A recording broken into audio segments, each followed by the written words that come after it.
Good morning, everybody.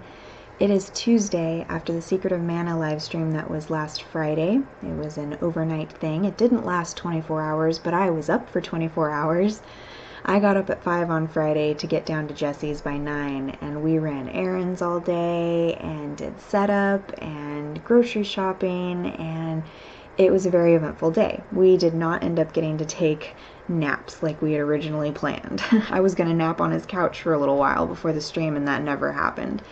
So needless to say, I was up for 24 hours before I finally crashed. I slept for about 45 minutes to an hour at about 5 or 6 in the morning if you guys were watching, and I was proud of myself for lasting that long. I have to say, Gerard, the completionist, is a beast. The fact that he can stay up that long, kudos to him. Like, I mean, really, kudos. I could not handle it. Like, I did my best, though. I mean, literally, if I had taken a nap, I would have lasted the entire time. Didn't, though. Had to get up at 5 the day before. So, that was really fun, though. My responsibilities throughout the night were to go and grab people that were downstairs, because Jesse's apartment is very secure. So at night, you know, the parking garage closes and there's locks on all the doors, and you have to go down and like get people, bring them up. If people were leaving throughout the night, I would take them back down to their car and let them out of the parking garage.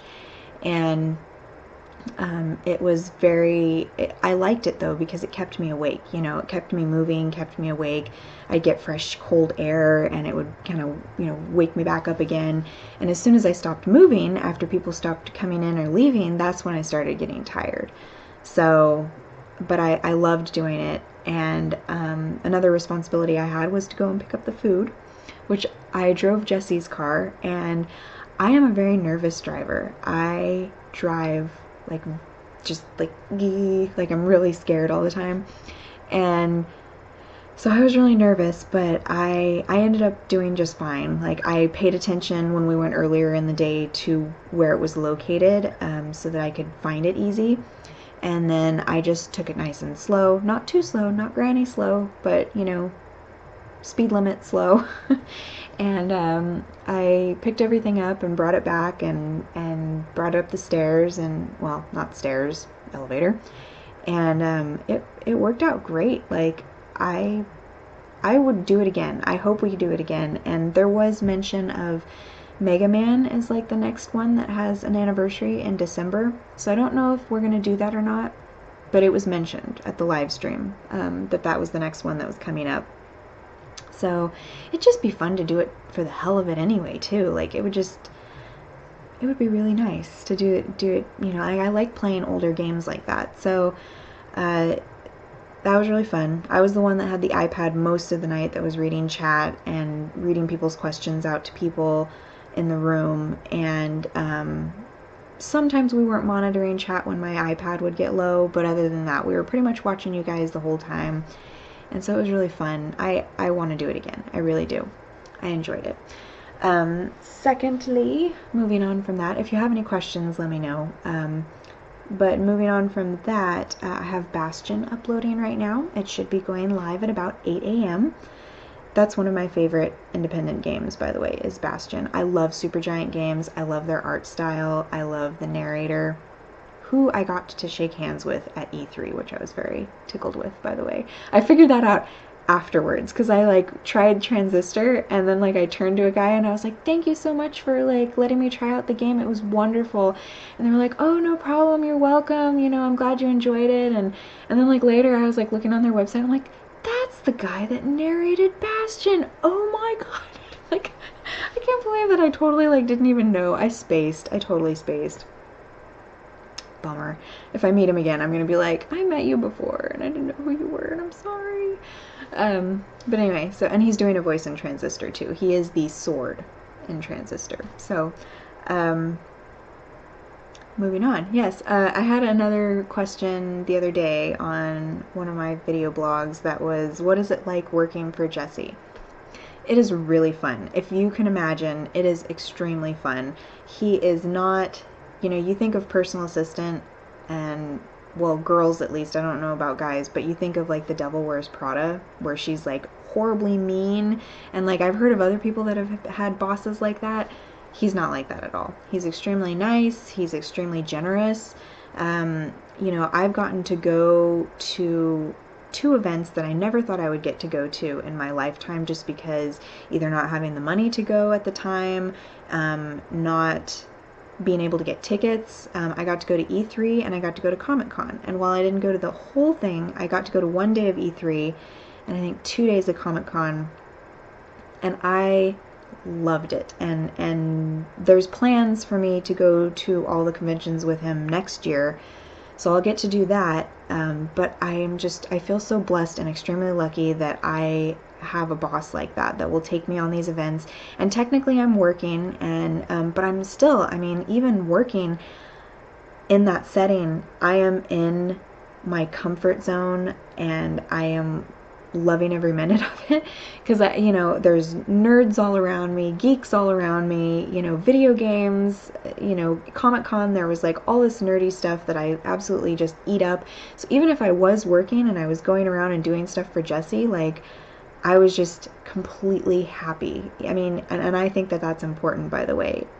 Try to find a job that makes you completely happy. I mean, you should enjoy going to work. It shouldn't have to be painful to go to work every single day, and that's what it is for a lot of people. And you know, I mean, I know a lot of people just want to do it's really hard for people to do what they want to do, and you should feel extremely lucky if you do get into that, and I feel extremely lucky. He does make a lot of sexual jokes which, you know, I mean, if you watch his stuff, you know that. But it doesn't bother me because I don't feel like he's a slimy character. Like, I don't know. Girls know when you are being hit on by guys, or if guys are saying stuff like that to you, whether they're hitting on you or not. You can tell if there's like a slimy intent behind it, and you can tell when there's just like general good-natured fun. And Jesse's is good-natured fun. It's not, you know, that he's sexist. It's not anything like that. He's actually just making jokes, and they're funny. I mean, I laugh at the majority of the jokes that he throws at me when I'm there. And he does. He jokes exactly like he does in his videos all day long whenever I'm there or with him. So, it's enjoyable. I know a lot of people are like, oh my god, how do you stand working with Jesse? And I'm just like, you guys must be joking, right? You're joking, right? You have to be. So yeah, I mean, if you have anything more specific than that, in general, I can tell you, like, it's really fun to work for him. I'm extremely blessed. He's a really nice person. He's exactly like he is in his videos. It's not like he's putting on a show or anything for you, which I've heard that there are a lot of YouTubers that you meet them in person and it's like they don't act like they are in their videos at all, and that would be extremely disappointing for me. But rest assured, we went to VidCon like a couple of weekends ago, and you know, don't be shy to come up to Jesse, because he will always greet you with happiness, a smile. He'll make jokes, he'll hug you, you know, sign anything you want to have signed, take pictures with you. I mean, he's not going to be snobby or mean or nasty. So keep that in mind. You don't be afraid. I saw people at VidCon that would be like, they'd stop and they'd look at him and they'd point like, I think that's Jesse Cox, and it's like they wouldn't come up. It's like they were scared to come up, and it's like, come on, you're fine, come on. Like, so yeah, it's fun.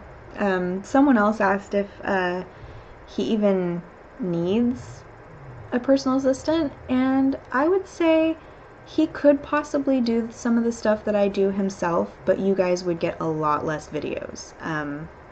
You would either trade. Yeah, it would be a lot less videos, just because, you know, I do a lot of the organizational stuff, and he could leave it for a while and then go back to it, but then he'd have to take a break from the video making to go and do that. So it just kind of keeps things flowing that he has someone else there to do that. And, you know, going to events and stuff, you know, he has someone with him to help keep him, you know, organized.